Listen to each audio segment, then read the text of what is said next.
आंखों में अरमान लिया है, मंजिल को अपना मान लिया है मुश्किल है आसान है क्या, जब ठान लिया तो ठान लिया। हेलो फ्रेंड्स, मैं हूं आपका दोस्त लाइफ एडवाइजर संदीप। आज एक फिर स्टोरी के माध्यम से हम आपके साथ हैं। स्टोरी हकीकत हो या काल्पनिक, कुछ ना कुछ संदेश देकर जाती है। उस संदेश के साथ बहुत सारी चीजें आज इस वीडियो में हम क्लियर करने वाले हैं, तो इस वीडियो को अंत तक जरूर देखिएगा। एक बार की बात है, बहुत तेज बरसात हो रही थी, रोड पे पानी बह रहा था। उसी पानी में बहुत सारे मेढक भी बह रहे थे। रोड के पास में एक कुआं था जो काफी गहरा था। वो पानी बहते बहते उस कुएं में जा रहा था।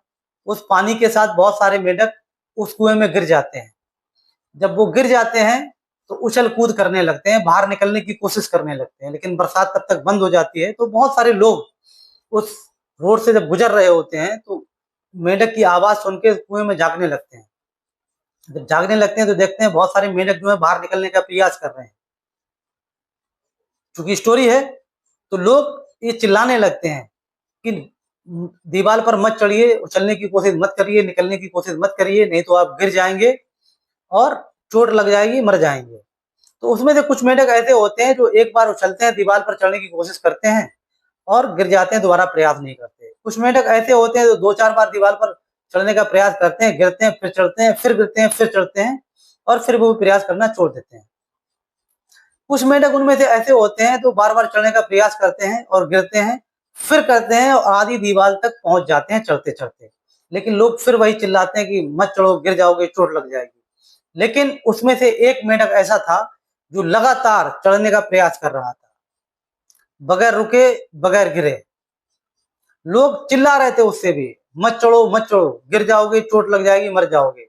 लेकिन उसको ऐसा लग रहा था कि लोग हमको मोटिवेट कर रहे हैं, तो वो और ज्यादा जल्दी जल्दी चढ़ने का प्रयास कर रहा था। फाइनली वो कुएं में ऊपर आ गया और उछल के बाहर चला गया। दोस्तों, वो ऐसा क्यों कर पाया? क्योंकि उसको सुनाई नहीं देता था। जब लोग चिल्ला रहे थे तो वो ये समझ रहे थे कि लोग ये कह रहे हैं कि थोड़ा जल्दी जल्दी चढ़ो, आप ऊपर आ जाओगे, बाहर निकल जाओगे।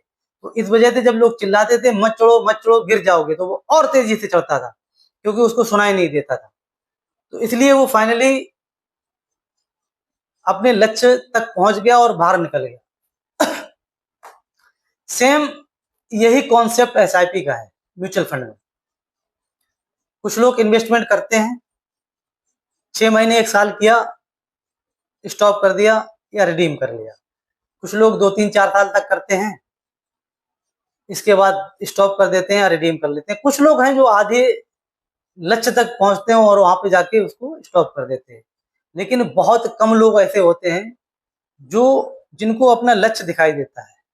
वो सिस्टमेटिक तरीके से डिसिप्लिन के साथ इन्वेस्टमेंट करते रहते हैं और अपने लक्ष्य तक पहुंच जाते हैं, एक अच्छा वेल्थ क्रिएट कर लेते हैं। अगर आपको भी अपने लक्ष्य तक पहुंचना है तो सिस्टमेटिक तरीके से डिसिप्लिन के साथ इन्वेस्टमेंट करना पड़ेगा। अगर आपने ऐसा 15-20 साल कर लिया तो फ्यूचर में हो सकता है कि आपको काम करने की जरूरत ना पड़े। इतना वेल्थ क्रिएट हो जाएगा, उससे ही आप अपनी पर मंथ इनकम ले सकते हैं। लेकिन दोस्तों, कुछ लोगों का ये कहना है कि ये 15-20 साल का समय बहुत लंबा होता है, समय ज्यादा लगता है। तो मैं आपको ये बताना चाहता हूं कि इन्वेस्टमेंट में इंटरेस्ट से ज्यादा समय देना जरूरी है, क्योंकि सारा खेल समय का ही है। अगर आप समय नहीं देंगे तो आप अपने लक्ष्य तक नहीं पहुंचेंगे, वेल्थ क्रिएट नहीं कर पाएंगे। वो कैसे, मैं आपको एग्जांपल देता हूं। आपने एजुकेशन ली, जब आपने 12th किया होगा तो लगभग 12-15 साल वहां तक 12th करने में आपको लगा होगा। इसके बाद आपने ग्रेजुएशन किया होगा या कोई professional course, MBA, BCA, BTech किया होगा, तो उसमें भी 3-4 साल, 5 साल आपका लगा होगा। तो आपका जो एजुकेशन लेने में लगभग 15-20 साल लगता है। इसके बाद ही आपकी अर्निंग चालू होती है। आप जॉब करते हैं तो पैसा कमाते हैं, तो यानी कि 15-20 साल आपने दिया, तब आप जाके कहीं सक्सेस हुए इनकम क्रिएट करने में। तो यही कॉन्सेप्ट SIP का है। जब आप 15-20 साल कंटिन्यू बगैर किसी की सुने, बगैर सोशल मीडिया का ज्ञान लिए, बगैर यार दोस्त रिश्तेदार की सुने, जब आप इन्वेस्टमेंट करते हैं एडवाइजर के साथ, एडवाइजर की सलाह के साथ 15-20 साल तक जब इन्वेस्टमेंट कर लेते हो, अच्छा वेल्थ क्रिएट कर लेते हैं, तो आप अपने लक्ष्य को प्राप्त कर लेते हैं।